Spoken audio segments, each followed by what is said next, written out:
Hello buddies. മൂന്നാം ദിവസമായി ഇന്ന് എണ്ണീറ്റപ്പോൾ തന്നെ ബോഡി അത്യാവശ്യം ലീനായിട്ടാണ് തോന്നിയത്.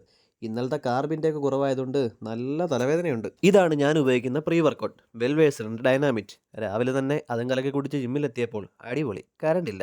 സോ വർക്കൗട്ട് വീഡിയോസ് ഒന്നും എടുക്കാൻ പറ്റിയിട്ടില്ല. ഇന്ന് ഹെവി ലെഗ് ഡേ ആയതുകൊണ്ട് സ്റ്റെയർ ഇറങ്ങി വന്ന പാട് എനിക്കും ദൈവത്തിന് മാത്രം അറിയാം. വീട്ടിൽ ചെന്നപ്പോൾ പൊണ്ടാട്ടി നല്ല അടിപൊളി മത്തിയുടെ പരിഞ്ഞിൽ റോസ്റ്റ് ചെയ്യുന്നു. മനസ്സിനെ കൺട്രോൾ ചെയ്ത് നമുക്ക് വേണ്ട മുട്ടയും ഓട്സും വേ പ്രോട്ടീനും എടുത്തു വെച്ച് ഇന്നത്തേക്കുള്ള ചിക്കൻ മാരിനേറ്റ് ചെയ്ത് ബ്രേക്ക്ഫാസ്റ്റും കഴിച്ച് നേരെ ഓഫീസിലേക്ക്. ലെഗ് ഡേ ആയിരുന്ന കാര്യം മറന്ന് സ്റ്റെയർ കയറിയ തീരുമാനം വേണ്ടായിരുന്നു എന്ന് കയറിയപ്പോഴാണ് തോന്നിയത്. ജിറ്റോ ആരെയോ വായി നോക്കി നിൽക്കുന്നുണ്ട്.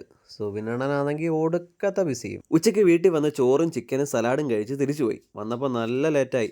ശേഷം മുട്ടയും ആഹാ മധുരക്കിഴങ്ങും കഴിച്ച് ജിമ്മിലോട്ടിറങ്ങി. അത്യാവശ്യം ചാറ്റൽ മഴയുള്ളതുകൊണ്ട് പുറത്തോട്ടുള്ള നടത്തം വേണ്ടാന്ന് വെച്ച് ജിമ്മിൽ ചെന്ന് കുറച്ചു നേരം ത്രെഡ്മില്ലിൽ കാർഡിയോ ചെയ്തിട്ട് നമ്മുടെ പിള്ളേരെയൊക്കെ ഒന്ന് വർക്കൗട്ട് ചെയ്യിച്ച് വീട്ടിൽ വന്നിട്ട് ഒരു സ്കൂപ്പ് വേ പ്രോട്ടീനും ക്രിയാറ്റിനും മിക്സ് ചെയ്ത് കുടിച്ച് ഡിന്നറിന് ചിക്കനും സലാഡും ഫിഷ് ഓയിലും കഴിച്ച് ഇന്നത്തെ ദിവസവും തീർത്തു.